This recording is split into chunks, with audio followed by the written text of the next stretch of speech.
வணக்கம். டிடிஎன் தமிழொலியின் இரவு நேர செய்திகள். முதலில் தலைப்புச் செய்திகள்.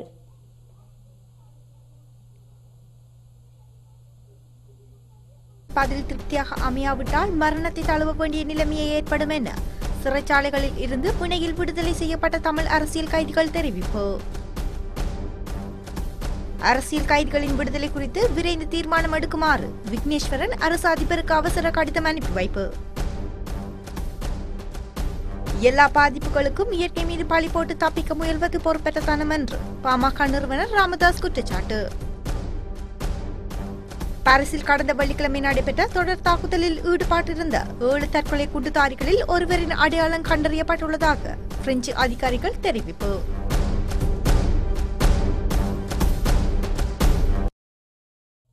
தொடர்வது விரிவான செய்திகள். முதலில் தாயக செய்திகள்.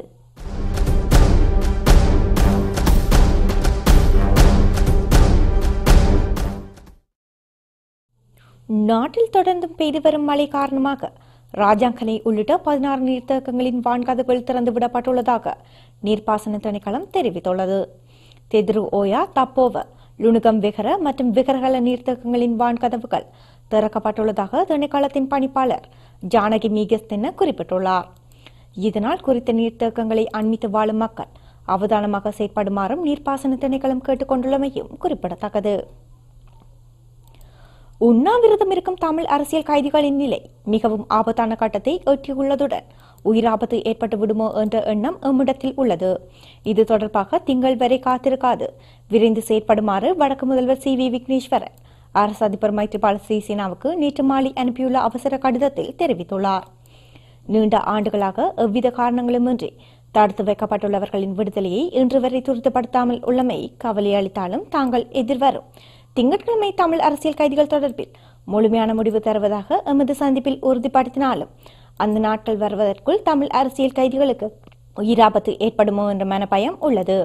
இதற்கு மேலாக ஒரு நாட்டின் அரசு அதிபராக இருக்கக்கூடிய நீங்கள் சிறை கைதிகளின் உயிர் சார்ந்த பிரச்சனைகளில் விரிவாக செயற்படாத பட்சத்தில் சிறையில் ஒரு உயிர் இழக்கப்படுமாக இருந்தால் கூட அதன் தாக்கம் வடகிழக்கில் பாரிய விபரீதத்தை ஏற்படுத்திவிடும் என்பதை தங்களுக்கு நினைவுபடுத்திக் கொள்ள விரும்புகிறேன் என்று அக்கடிதத்தில் அவர் குறிப்பிட்டுள்ளார். ஜனாதிபதிக்கு ஒரு மிக அவசரமான ஒரு கடிதத்தை எழுதியிருக்கின்றேன். அதில் இருக்கும் சில விடயங்களை உங்களுக்கு தமிழிலே தருகின்றேன். அதனுடைய தலையங்கம் 9 தமிழ் அரசியல் கைதிகள் மிகவும் கவலைக்கிடமான நிலையில் இருக்கின்றார்கள் என்பது. அதிலே நான் மாண்புமிகு ஜனாதிபதி அவர்கள் நேற்றைக்கு முன்னைய நாள் அவரை சந்தித்த போது வருகின்ற திங்கட்கிழமை சட்டத்துறை தலைமை அதிபதியினுடன் கலந்து ஆலோசித்து அவர் தரும் தரவுகளை முன்வைத்து ஒரு ஸ்திரமான ஒரு முடிவை எடுப்பதாக குறிப்பிட்டிருந்தார். அதை நான் சுட்டிக்காட்டி, நீங்கள் திங்கள் வரையில் இருக்கும்போது இவர்களுடைய நிலைமை கவலைக்கிடமாக இருப்பதால் ஏதேனும் நடந்துவிட்டால் அது மிகவும் பாரதூரமான ஒரு விளைவை கொண்டு வரும் என்பதை சுட்டிக்காட்டி, உண்மையிலே இந்த கைதிகள் சம்பந்தமாக எப்போ இது தரவுகளை எல்லாம் சட்டத்துறை தலைமை அதிபதி தன் வசம் வைத்திருந்திருக்க வேண்டும். அவ்வாறு வைத்திருக்காமல் வருகின்ற திங்கட்கிழமை தான் தர முடியும் என்று கூறுவதே ஒரு பெரிய பிரச்சனையாக இருக்கின்றது. அதை நீங்கள் மனதில் கொள்ள வேண்டும். 1000 கைதிகள் இருந்தாலும் பரவாயில்லை, வெறும் 100, 200, 300 கைதிகளுடைய முழு விவரங்களும் கேட்ட உடனேயே ஒரு பட்டினை அழுத்தி எடுத்துக் கொடுக்கக்கூடிய நிலையிலே இல்லாமல் திங்கள் வரையில் அவர்கள் கால தாமதமாக்குவது மனவேதனை அளிக்கின்றது என்பதை எடுத்து கூறியிருக்கின்றேன். எங்களுடைய நீதித்துறையிலே தமிழ் மக்களுக்கு எதிரான ஒரு எதிர்ப்பு மனோநிலை இருப்பதை சுட்டிக்காட்டுகின்றது என்று கூறி, அண்மையிலே சிங்கள சட்டத்தரணிகளால் இப்பேற்பட்ட ஒரு எதிர்ப்பு நிலை சென்ற 60 வருடங்களிலே எவ்வாறு வழக்குகளிலே பிரதிபலித்தது என்பதை பற்றி குறிப்பிட்டதையும் அவருக்கு எடுத்து கூறியிருந்தேன். பயங்கரவாத திருத்த சட்டம் உடனேயே அது சட்டத்திலிருந்து வெளியேற்றப்பட வேண்டும், சட்ட நூல்களில் இருந்து அதனை வெளியேற்றப்பட வேண்டும் என்ற கருத்தை தெரிவித்தேன். என்றால் அவரே சொல்லியிருந்தார் அவ்வாறு செய்வதுதான் சரியென்று. ஏனென்றால் அதன் அடிப்படையிலே இன்று சிறையில் வாடுபவர்கள் தான் இந்த தமிழ் கைதிகள். அடுத்து இந்த அரசாங்கம் ஒரு பாரிய மனித அவலங்களை ஏற்படுத்திய ஒரு அரசாங்கத்துக்கு பதிலாக வந்திருக்கின்ற அரசாங்கம். தாங்கள் ஜனநாயகத்தை முன்வைத்து வெளிவந்ததாக கூறுகின்றார்கள்.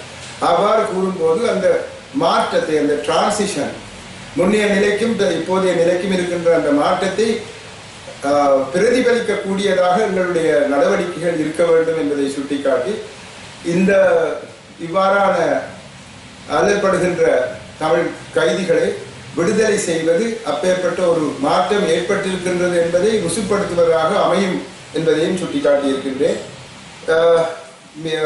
அவசர அமைச்சர் கூட்டம் ஒன்றை உடனேயே கூட்டி இந்த சத்தியாகிரகத்தில் ஈடுபட்டிருக்கும் அவர்களுடைய நிலையை பரிசீலித்து என்னென்ன நடவடிக்கைகள் எடுக்க வேண்டுமோ அவற்றை உடனேயே எடுக்குமாறும், அதற்கு நாங்கள் எங்களால் முடிந்த எல்லா விதமான ஒத்துழைப்புகளையும் நல்குவதாகவும் கூறி, இந்த காலகட்டத்திலே அவருடைய தாமதத்தின் நிமித்தம் யாராவது ஒருவர் இறக்க வேண்டிய ஒரு சந்தர்ப்பம், சூழ்நிலை ஏற்பட்டால் தமிழ் மக்கள் கொண்டு வந்த இந்த அரசாங்கத்தின் மீது இருக்கும் அவர்களுடைய எஞ்சிய கொஞ்சமான நல்ல எண்ணங்களை கூட நாங்கள் இழந்து விடும் ஒரு நிலை ஏற்படும் என்றும், அவர்களால் மன்னிக்க முடியாமல் இருக்கும் என்றும், ஆகவே இதனை மனதில் எடுக்க வேண்டும் என்றும், இதை ஒரு மனிதாபிமான முறையாக நடவடிக்கைகள் எடுத்தால்தான் எங்களுடைய மக்களுக்கும் அந்த சிறை கைதிகளுக்கும் நன்மை கிடைக்கும். அரசு அதிபரின் பதில் திருப்தியாக அமையாவிட்டால் மரணத்தை தழுவ வேண்டிய நிலைமையே ஏற்படும் என சிறைச்சாலைகளில் இருந்து பிணையில் விடுதலை செய்யப்பட்ட தமிழ் அரசியல் கைதிகள் தெரிவித்துள்ளனர். இன்று ஞாயிற்றுக்கிழமை யாழ் ஊடக அமையத்தில் நடைபெற்ற ஊடகவியலாளர் சந்திப்பின் போதே இவ்வாறு அவர்கள் குறிப்பிட்டுள்ளனர். அரசியல் கைதிகள் அறிக்கையிடும் அரசியலை மேற்கொள்கின்றார்கள். அரசியல் கைதிகள் குறித்து ஆக்கப்பூர்வமான நடவடிக்கைகளை மேற்கொள்ளவில்லை எனினும் அரசு அதிபர் மைத்ரிபால சிறிசேனவின் பதில் உறுதியான பதிலாக அமையாவிட்டால் உண்ணாவிரதம் இருக்கும் கைதிகள் மரணத்தினை தழுவ வேண்டிய நிலைமையை ஏற்படும் என்றும் அவர்கள் தெரிவித்துள்ளனர். பொது மன்னிப்பின் கீழ் விடுதலை செய்யப்பட வேண்டும் என்ற கோரிக்கையை வலியுறுத்தி உண்ணாவிரத போராட்டத்தில் ஈடுபட்டுள்ள கைதிகள் 6 பேரின் நிலைமை கவலைக்கிடமான நிலையில் உள்ளதாக தகவல்கள் வெளியாகியுள்ளது. இந்த 6 கைதிகளையும் உடனடியாக வைத்தியசாலையில் அனுமதிக்குமாறு வைத்தியர்கள் ஆலோசனை வழங்கியுள்ள போதிலும் கைதிகள் அதற்கு மறுப்பு தெரிவித்துள்ளதாக குறிப்பிடப்படுகின்றது. இதேவேளை எவ்விதமான மருத்துவ உதவிகளையும் பெற்றுக்கொள்ளப் போவதில்லை என எழுத்து மூலமான கடிதம் ஒன்றை சிறைச்சாலை அதிகாரிகளிடம் உண்ணாவிரத போராட்டத்தில் ஈடுபட்டுள்ள கைதிகள் கையளித்துள்ளதாக தெரிவிக்கப்பட்டுள்ளது. யாழ்ப்பாணத்தில் தொடர்ச்சியாக பெய்து வரும் மழையினால் வலிவடக்கு நலன்புரி நிலையங்களில் வசித்து வந்த மக்கள் அப்பகுதியிலிருந்து வெளியேறியுள்ளதாக வலிவடக்கு மீள்குடியேற்ற குழு தலைவர் குணபாலசிங்கம் தெரிவித்துள்ளார். வலிவடக்கு மல்லாகம், ஊரணி, கண்ணகி, சுண்ணகம், நீதவான், மருதனாமிடம், சபாபதி பிள்ளை ஆகிய நலன்புரி நிலையங்களில் வசித்து வந்த 90% மக்கள் வெளியேறியுள்ளதாகவும் இன்றும் மழை தொடரும் பட்சத்தில் அனைத்து நலன்புரி நிலையங்களிலும் இருந்து மக்கள் வெளியேறும் சூழ்நிலை உருவாகும் எனவும் அவர் மேலும் குறிப்பிட்டுள்ளார். மாவட்டத்தில் தொடர்ந்து பெய்து வருகின்ற மழை காரணமாக இதுவரை 2228 குடும்பங்கள் பாதிக்கப்பட்டதாக 10 பிரிச்சிலர் பிரிவுகளிலிருந்து எங்களுக்கு அறிவிக்கப்பட்டிருக்கின்றது. இதில் பெரும்பாலான குடும்பங்கள் இடம்பெற வேண்டிய ஒரு சூழ்நிலை இருப்பதாக அறிவிக்கப்பட்டிருக்கின்றன. அவர்களுக்கு சமைத்த உணவு வழங்குவதற்கும் மற்றும் இடம்பெறாதவர்களுக்கும் உணவு வழங்குவதற்குரிய நடவடிக்கைகளை நாங்கள் எடுத்து வருகின்றோம். இன்னும் தொடர்ந்து மழை பெய்யுமாக இருந்தால் மேலும் பல குடும்பங்கள் பாதிக்கப்படலாம் என எதிர்பார்க்கப்படுகின்றது. முக்கியமாக வேலணையில் 41 குடும்பங்களும், யாழ்ப்பாணத்தில் 961 குடும்பங்களும், நல்லூரில் 85 குடும்பங்களும், கோப்பாய் பிரிவில் 52 குடும்பங்களும், சண்டில்பாய் பிரிவில் 95 குடும்பங்களும், உடுவில் பிரிவில் 365 குடும்பங்களும், தெளிப்பளை பிரிவில் 108 குடும்பங்களும், சாவாச்சேரி பிரிவில் 330 குடும்பங்களும், கரவட்டியில் 56 குடும்பங்களும், பிரத்துறையில் 135 குடும்பங்களும் பாதிக்கப்பட்டிருப்பதாக மொத்தமாக 2128 குடும்பங்களைச் சேர்ந்த 8483 பேர் பாதிக்கப்பட்டிருப்பதாக அறிவிக்கப்பட்டிருக்கின்றது. அதில் தங்களுடைய சொந்த இடங்களிலிருந்து இடம்பெற வேண்டி ஏற்படுமாக இருந்தால் அவர்கள் பொது இடங்களில் தங்க வைக்கப்பட்டு அவர்களுக்கு சமைத்த உணவு வழங்கப்படும். இடம்பெறாதவர்கள் அதுக்கு சமைப்பதற்கு அதில் பிரச்சனையாக இருந்தால் அவர்களுக்கு உணவு வழங்குவதற்குரிய நடவடிக்கை எடுக்கப்படுகின்றது. பாதிக்கப்பட்ட பகுதிகளில் இருந்தவர்கள் பள்ளமான இடங்களில் இருந்தவர்கள் அவதானமாக இருக்கும்படியும் மற்றும் அவர்கள் ஏற்கனவே பிரதேச செயலாளர்களுக்கும் அறிவிக்கப்பட்டிருக்க நாங்கள் அண்மையிலே எல்லா பிரதேச செயலாளர்களையும் அழைத்து எங்களுடைய அனைத்து முகாமைத்துவ குழுவையும் கூட்டி அதற்குரிய முன்னேற்பாடுகளை செய்வதற்காக நாங்கள் ஏற்கனவே அறிவித்திருந்தோம். அந்த வகையிலே அவர்கள் பாதிக்கப்பட்டவர்களுக்கு உடனடியாக அவர்களை ஏற்கனவே தெரிவு செய்யப்பட்டிருக்கின்ற பொதுமக்களில் இடம்பெற வேண்டுமா இருந்தால் அவர்களை சேர்ப்பதற்கு நடவடிக்கை பிரதேச செயலாளர்கள் எடுப்பார்கள். நான் டெய்லியாக இத்தனை வருஷமாக இருக்க இந்த ஒன்றுமே இல்லை எங்களுக்கு. இவ்வளோ தண்ணிக்கு நிற்கிறோம் புள்ள குடியிலையும் வச்சு கொண்டு என்னன்னு இருக்கிறது நாங்கள் இந்த வருத்தம் மிதக்கும் ஏழாவது நடக்க கொள்ள இந்த வருத்தம் நாங்கள் மிதக்கிறோம் கிடந்து ஒருத்தரும் பார்க்குறதாகவும் இல்லை. இந்த வெள்ளத்தால் பாதிக்கப்பட்ட குடும்பங்களுக்கு ஒஸ்மோனியா கல்லூரியில் நாங்கள் தங்குவதற்கு ஏற்பாடு செய்திருக்கிறோம். அப்போ பாதிக்கப்பட்டவர்களை ஒஸ்மோனியா கல்லூரிக்கு போத்தியாச்சு. இங்கே போனால் அவர்களுக்குரிய சமைத்த உணவுகள் ஏதோ வழங்குவதற்குரிய ஏற்பாடுகளை எங்களுக்கு செய்ய முடியும். அதாவது அவர்கள் அங்கே போனால் தான் நாங்கள் இத்தனை பேர் போனவை கொண்டவை என்றது எங்களுக்கு தெரியும். அதுக்கு நாங்கள் விடிய துவக்கம் சொல்லி கொண்டு இருக்கிறோம். இங்கே வருடாவருடம் அதாவது குடியிருப்புக்கேற்ற காணிகளோ நிலங்களோ இல்லாத பட்சத்தில் இந்த வயல் காணிகளை நாங்கள் வேண்டி எங்களோட தகுதிக்கேற்றளவு எங்களோட வசதிக்கேற்றளவு சிறு குடிசைகளை அமைத்து கொண்டும் அரசாங்கத்தினால் வழங்கப்பட்ட வீடுகளிலேயும் தங்கி கொண்டிருக்கிறோம். ஆனால் வருடம் இந்த மழையால் இப்படியாப்பட்ட வெள்ளச்சேதங்களும் இடம்பெயர்வுகளும் நடக்கிறது. இவர்கள் கவனித்து போட்டு அந்த நேரம் வந்து ஏதோ புல்லு போட்ட மாதிரி ஏதாவது சாப்பாட்டுக்கு கொடுத்து போட்டு போகிறதே தவிர தொடர்ச்சியாக இந்த நிலையை மாற்றுவதற்கு எந்த ஒரு முயற்சியும் அரசாங்கம் எடுக்க வேறு எந்த ஸ்தாபனங்களும். ஐநா மனித உரிமைகள் பேரவையில் நிறைவேற்றப்பட்ட தீர்மானத்தில் பயங்கரவாத தடை சட்டம் நீக்கப்பட வேண்டும் என குறிப்பிடப்பட்டிருக்கின்றது. ஆனால் இதுவரையில் அது நீக்கப்படவில்லை. இந்நிலையில் நாம் உண்ணாவிரதம் ஆரம்பித்த பின்னர் தமிழ் தேசிய கூட்டமைப்பு அச்சட்டம் நீக்கப்பட இலங்கை அரசுக்கு ஐநா அழுத்தம் கொடுக்க வேண்டும் என்ற கோரிக்கையை ஐநாவை நோக்கி முன்வைக்கவில்லை. எனவே ஒரு அரசியல் கைதியேனும் உயிரிழக்க நேரிட்டால் அதற்கான முழு பொறுப்பையும் நிபந்தனையின்றி ஆதரவு வழங்கி இந்த அரசை ஆட்சிப்பிடமேற்றி தொடர்ந்தும் நிபந்தனையற்ற ஆதரவினை வழங்கி வரும் தமிழ் தேசிய கூட்டமைப்பை ஏற்க வேண்டும் என சிறையிலிருந்து அண்மையில் விடுதலை செய்யப்பட்ட தமிழ் அரசியல் கைதிகள் இருவர் இன்றைய தினம் ஊடகங்களை சந்தித்து சுட்டிக்காட்டியிருக்கின்றனர். தமிழ் தேசிய கூட்டமைப்பு தலைவர் சம்பந்தனையாவும் பாராளுமன்ற உறுப்பினர் சுமந்திரன் அவர்களும் முதலில் நாம் உண்ணாவிரதம் இருந்த சமயத்தில் சிறைச்சாலைக்கு வருகை தந்தனர். வந்து அவர்கள் கூறினார்கள், நவம்பர் 7ஆம் தேதிக்குள் கைதிகள் தொடர்பிலான அனைத்து பிரச்சனைகளும் தீர்த்து வைக்கப்படும், ஜனாதிபதி தன்னிடம் உறுதியளித்துள்ளதாக கைதிகளிடம் தெரிவித்து நாங்கள் அவரை முழுமையாக நம்புகிறோம், ஜனாதிபதியை நாம் முழுமையாக நம்புகிறோம், நீங்களும் நம்புங்கள் என்று கூறி உண்ணாவிரதத்தை சம்பந்தனையாவும் சுமந்திரனையாவும் முடிச்சு வச்சவர். சொல்லி போட்டு 17ஆம் தேதி போயிட்டோம். அதன் பிறகு நவம்பர் 7ஆம் தேதி முடிஞ்சு போயிட்டு இப்ப இவ்வளவு நாளாச்சு அங்க சாகிற நிலையில இருக்கிறாங்க. சிறுநீரகங்கள் செயலிழந்து சாகிற நிலையில தமிழ் அரசியல் கைதிகள் இருக்கிறாங்க. ஆனா இந்த நவம்பர் 7ஆம் தேதிக்கு பிறகு எங்களை தமிழ் தேசிய கூட்டமைப்பு உறுதியளித்த உறுப்பினர்கள் எவருமே அங்க இப்ப எங்களுக்கு உறுதியளித்து முடிச்சு வச்ச சம்பந்தனையாவோ சுமந்திரனையாவோ 2 பேர்ல ஒரு தரம் இல்லை.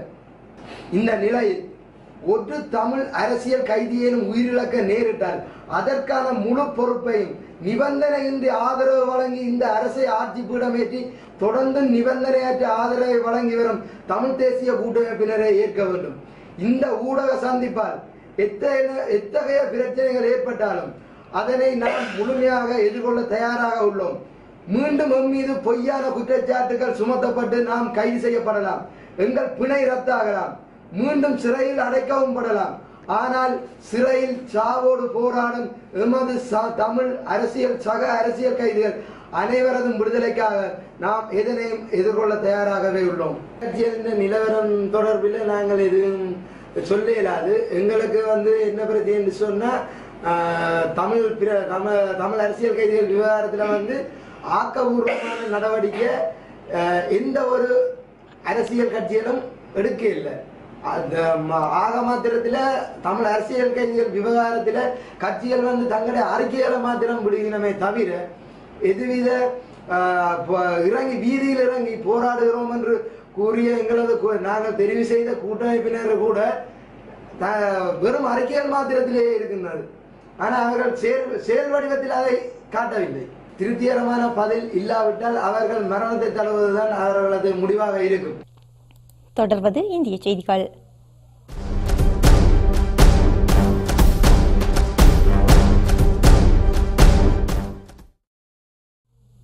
தமிழகம் முழுவதும் பரவலாக கனமழை பெய்து வரும் நிலையில் 11 மாவட்டங்களில் உள்ள பள்ளி கல்லூரிகளுக்கு நாளை விடுமுறை அறிவித்து அந்தந்த மாவட்ட ஆட்சியர்கள் உத்தரவிட்டுள்ளனர். தொடர் மழை தீபாவளி காரணமாக கடந்த வாரத்தில் ஓரிரு நாட்கள் தவிர மற்ற நாட்களில் பள்ளி கல்லூரிகளுக்கு விடுமுறை விடப்பட்டது. இந்நிலையில் தற்போதைய வங்கக்கடல் நிகழ்வு காரணமாக நாளை சென்னை, திருவள்ளூர், காஞ்சிபுரம், கடலூர், வேலூர், திருவண்ணாமலை, விழுப்புரம், நாமக்கல், நாகை, திருச்சி, ராமநாதபுரம் ஆகிய 11 மாவட்டங்களில் உள்ள பள்ளி மற்றும் கல்லூரிகளுக்கு விடுமுறை அளிக்கப்பட்டுள்ளது. மழை வெள்ள பாதிப்புகளை தடுக்க சிறு துரும்பை கூட நகர்த்தாமல் தமிழகம் சந்தித்த எல்லா பாதிப்புகளுக்கும் இயற்கை மீது பழி போட்டு தப்பிக்க முயல்வது பொறுப்பேற்றத்தனம் என்று பாமக நிறுவனர் ராமதாஸ் குற்றம் சாட்டியுள்ளார். தமிழகத்தை தொடர்ச்சியாக ஆட்சி செய்து வரும் அதிமுகவும் திமுகவும் மக்களின் நலனை பற்றி கவலைப்படாமல் தங்களின் விருப்பங்களை நிறைவேற்றிக் கொள்வதில் மட்டுமே கவனம் செலுத்தி வந்ததின் விளைவுதான் இப்போது ஏற்பட்டுள்ள பாதிப்பு என்பதை தமிழக மக்கள் அறிந்திருக்கின்றார்கள் என்று ராமதாஸ் மேலும் தெரிவித்துள்ளார். மழையால் பாதிப்புக்காக மேற்கொள்ளப்படுகின்ற நிவாரணப் பணிகளை ஊழலை தவிர்க்க கண்காணிப்பு குழு அமைக்க வேண்டும் என்று இந்திய கம்யூனிஸ்ட் மாநில செயலாளர் ராமுத்தரசன் தெரிவித்துள்ளார். நிவாரணப் பணிகள் ஊழலை தடுக்க உள்ளூர் அளவில் கண்காணிப்பு குழுக்களை அமைக்க வேண்டும். தமிழகத்தில் ஏற்பட்டுள்ள வெள்ள பாதிப்பிலிருந்து மீள தமிழக அரசு கேட்கும் நிதியை மத்திய அரசு வழங்க வேண்டும் என அவர் வெளியிட்டுள்ள அறிக்கையில் தெரிவித்துள்ளார். வங்கக்கடலில் நீடிக்கும் தீவிர காற்றழுத்த தாழ்வு பகுதி காற்றழுத்த தாழ்வு மண்டலமாக மாற வாய்ப்புள்ளதால் 3 தினங்களுக்கு தமிழகம் மற்றும் புதுச்சேரியில் அநேக இடங்களில் கனமழைக்கு வாய்ப்புள்ளதாக சென்னை வானிலை ஆய்வு மையம் தெரிவித்துள்ளது. தமிழகம் மற்றும் புதுச்சேரியில் அடுத்த 3 தினங்களுக்கு பெரும்பாலான பகுதிகளில் கனமழை நீடிக்கும். அதன்பின் மழை குறையும் என வானிலை ஆய்வு மைய இயக்குநர் SR ரமணன் தெரிவித்துள்ளார். தென்மேற்கு வங்கக்கடல் பகுதியில் நிலை கொண்டிருந்த அந்த தீவிர காற்றழுத்த தாழ்வு பகுதியானது மேற்கு வடமேற்கு திசையை நோக்கி நகர்ந்து இன்று காலை 8 மணி அளவிலே தென்மேற்கு வங்கக்கடல் மற்றும் அதை ஒட்டியுள்ள இலங்கையில் தீவிர காற்றழுத்த தாழ்வு பகுதியாக நீடிக்கின்றது. இந்த தீவிர காற்றழுத்த தாழ்வு பகுதியின் காரணமாக கடந்த 24 மணி நேரத்திலே வட கடலோர மாவட்டங்களில் அநேக இடங்களிலும் இந்திய மாவட்டங்களிலே ஒரு சில இடங்களிலும் மழை பெய்துள்ளது. பதிவு செய்யப்பட்ட தரவின் அடிப்படையில் மிக அதிகமான மழை 18 சென்டிமீட்டர் ஆனைக்காரன் சத்திரத்தில் பதிவாகியுள்ளது. அடுத்தபடியாக 17 சென்டிமீட்டர் சீர்காழியில் பதிவாகியுள்ளது. வாரம் 24 மணி நேரத்தை பொறுத்தவரை இந்த தீவிர காற்றழுத்த தாழ்வு பகுதியின் காரணமாக தமிழகம் மற்றும் புதுச்சேரியில் பெரும்பாலான இடங்களில் நாம் மழை எதிர்பார்க்கலாம். வட கடலோர மாவட்டங்களை பொறுத்தவரை ஒரு சில இடங்களில் கனமழையும் ஓரிரு இடங்களில் மிக கனமழை மற்றும் அதிக கனமழை வருவதற்கான வாய்ப்பு. தொடர்வது உலக செய்திகள்.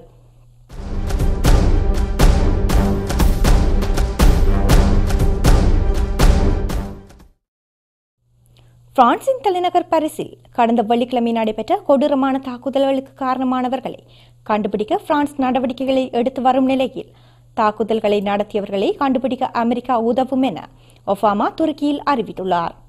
துருக்கியில் இன்று தொடங்கிய G20 உச்சி மாநாட்டில் உரையாற்றும் போதே பராக் ஒபாமா இதனை தெரிவித்துள்ளார். சிரியாவில் நடைபெறும் உள்நாட்டு போரை முடிவுக்கு கொண்டு வருவது குறித்தும் தாங்கள் விவாதித்ததாக ஒபாமா தெரிவித்துள்ளார்.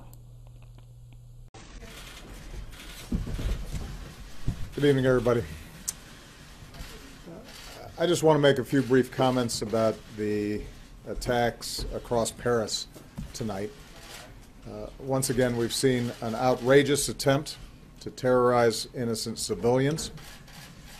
This is an attack not just on Paris, it's an attack not just on the people of France, but this is an attack on all of humanity and the universal values that we share. We stand prepared and ready to provide whatever assistance that the government and the people of France need to respond. France is our oldest ally. The French people have stood shoulder to shoulder with the United States time and again. And we want to be very clear that we stand together with them in the fight against terrorism and extremism. Paris itself represents the timeless values of human progress. Those who think that they can terrorize the people of France or the values that they stand for are wrong. The American people draw strength from the French people's commitment to life, liberty, pursuit of happiness. We are reminded in this time of tragedy that the bonds of liberté and égalité and fraternité are not only values that the French people care so deeply. மியன்மாரில் நடந்த புனித தேர்தலில் வெற்றி பெற்ற ஆங் song சூசியின் கட்சி ஆட்சி அதிகாரத்தை கையளிக்கும் நடைமுறை சுமூகமாக அமையும் என்று அந்நாட்டு அதிபர் தெயின் சேன் மக்களுக்கு உறுதியளித்துள்ளார். கடந்த வாரம் நடைபெற்ற தேர்தலில் போட்டி நடந்த தொகுதிகளில் ஜனநாயகத்துக்கான தேசிய லீக் கட்சி 80% அதிகமான இடங்களை வென்றுள்ளது. புதிய அரசாங்கத்தை அமைப்பது தொடர்பான பேச்சுக்கள் அடுத்த வாரம் அளவில் துவங்கும் என்று எதிர்பார்க்கப்படும் இந்நிலையில் மியன்மாரில் ஆட்சி மாற்றம் ஏற்பட்டால் கடந்த 50 ஆண்டுகளுக்கும் அதிகமான காலம் நீடிக்கும் ராணுவ பின்புலம் கொண்ட அரசாங்கம் முடிவுக்கு வரும் என எதிர்பார்க்கப்படுகின்றது. பாரிஸில் கடந்த வெள்ளிக்கிழமை நடைபெற்ற தொடர் தாக்குதலில் ஈடுபட்டிருந்த 7 தற்கொலை குண்டுதாரிகளில் ஒருவரின் அடையாளம் கண்டறியப்பட்டுள்ளது என பிரெஞ்சு அதிகாரிகள் தெரிவித்துள்ளனர். ஓமர் இஸ்மாயில் மிஸ்தபா என்னும் அந்த பிரெஞ்சு பிரஜை தீவிர இஸ்லாமியவாத கொள்கைகளை கொண்டிருந்தவர் என்பதால் ஏற்கனவே காவல்துறையினர் கண்காணிப்பு வட்டத்தில் இருந்துள்ளார். மிகவும் மோசமாக தாக்குதல் நடைபெற்ற இடத்தில் கிடைத்த விரல் பகுதியை வைத்து அந்த 29 வயது நபர் அடையாளம் கண்டறியப்பட்டுள்ளார். அவர் சிரியாவுக்கு சென்றிருந்தாரா என்பதையும் கண்டறியும் முயற்சியில் காவல்துறையினர் ஈடுபட்டுள்ளனர் என செய்திகள் வெளியாகியுள்ளன. இத்தாக்குதல்களை நடத்தியவர்கள் நன்றாக திட்டமிட்டு 3 குழுக்களாக பிரிந்து செயல்பட்டுள்ளனர். அவர்கள் அனைவரும் தற்கொலை அங்கி அணிந்து காலனிஷ்கோவ் துப்பாக்கிகளை வைத்திருந்தனர் எனவும் பிரெஞ்சு அரச வழக்கறிஞர்கள் தெரிவித்துள்ளனர். C'était une rencontre attendue. 21h, près de 80 000 personnes sont rassemblées dans le Stade de France. Un quart d'heure après le coup d'envoi, une déflagration retentit. Puis une deuxième, 3 minutes plus tard. Et une troisième à la mi-temps. 3 kamikazes viennent de se faire exploser aux abords immédiats du stade. Une 4e personne est tuée. Je traversais et directement, boum, ça a explosé devant moi. Donc tout est parti en éclat, j'ai ressenti les projectiles et tout. Je suis tombé, je me suis relevé. Donc voilà, ça c'est le portable qui a pris le coup, mais c'est ce qui m'a sauvé. Sinon ma tête, ça partait en éclat, quoi. Le président de la République est évacué à la mi-temps, mais le match lui n'est pas interrompu pour éviter la panique. Au coup de sifflet final, les spectateurs sortent, souvent au téléphone, parfois hagards. Un périmètre de sécurité est mis en place. Beaucoup sont retenus aux abords du stade. Je comprends parfaitement. Juste pour l'instant, on vous demandera juste de rester au niveau des escaliers, s'il vous plaît. Ouais, non, on n'a pas le droit de sortir du stade. On doit attendre par mesure de sécurité, ils veulent pas qu'on sorte. Avec 3 enfants là, donc j'ai qu'une envie, c'est de partir vite. En effet. தொடர்வது செய்திகளின் பிரிவு. அரசு அதிபரின் பதில் திருப்தியாக அமையாவிட்டால் மரணத்தை தழுவ வேண்டிய நிலைமையை ஏற்படும் என சிறைச்சாலைகளில் இருந்து பிணையில் விடுதலை செய்யப்பட்ட தமிழ் அரசியல் கைதிகள் தெரிவிப்பு. அரசியல் கைதிகளின் விடுதலை குறித்து விரைந்து தீர்மானம் எடுக்குமாறு விக்னேஸ்வரன் அரசு அதிபருக்கு அவசர கடிதம் அனுப்பி வைப்பு. எல்லா பாதிப்புகளுக்கும் இயற்கை மீது பழி போட்டு தப்பிக்க முயல்வது பொறுப்பற்றத்தனம் என்று பாமக நிறுவனர் ராமதாஸ் குற்றச்சாட்டு. பாரிஸில் கடந்த வெள்ளிக்கிழமை நடைபெற்ற தொடர் தாக்குதலில் ஈடுபட்டிருந்த 7 தற்கொலை குண்டுதாரிகளில் ஒருவரின் அடையாளம் கண்டறியப்பட்டுள்ளதாக பிரெஞ்சு அதிகாரிகள் தெரிவிப்பு.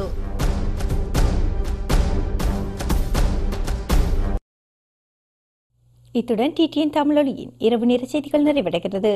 தொடர்ந்தும் நிகழ்ச்சிகளோடு இணைந்திருங்கள். நன்றி, வணக்கம்.